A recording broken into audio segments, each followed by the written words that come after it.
after what we've been through, the core issues here are the fragmentations of our community, the fragmentation of our communities, our separation from each other, which enables the propaganda, psyops, and government control mechanisms to be inserted. And many people are to the point now where they want to have an authority figure tell them what to do.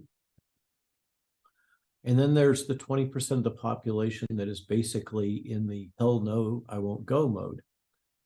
Those that are not readily hypnotized and not readily propagandized and are seeing through the machinations that are occurring here. And then we have the 60% of the population in the middle that kind of is flip-floppy and it'll go whichever way they think the wind blows.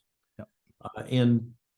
I think that for those of us, probably most of the people listening to your podcast, as Dr. Matthias Desmet teaches in his work on the psychological basis of totalitarianism, we have to keep speaking up.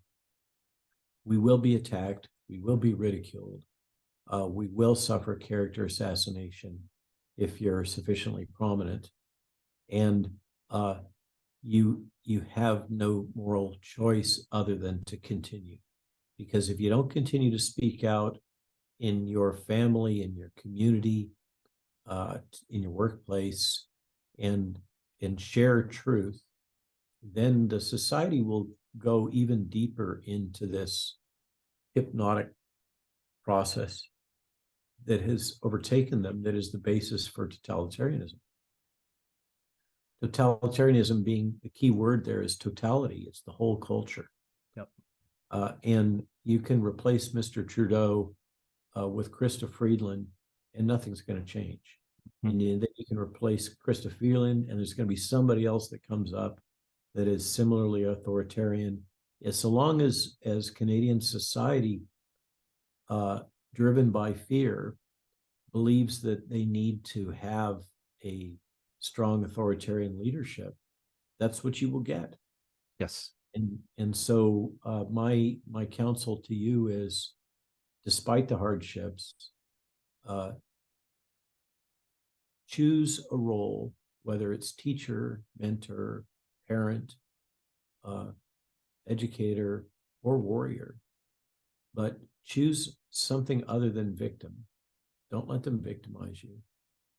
Be strong and speak truth as best as you know it, for the sake of your children and everybody around you, so that they don't even go deeper into this hypnotic process that has surrounded all of us.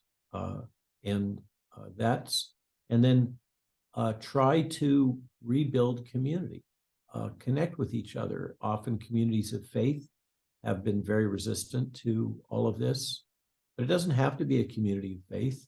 There's a lot of different ways to create community. You can create salons.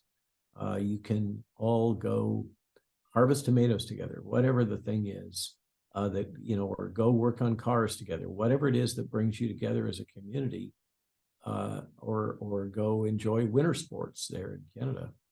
But do it as a community. Don't try to focus on building community and community links rather than going solo. And I think that's how we best get out of this.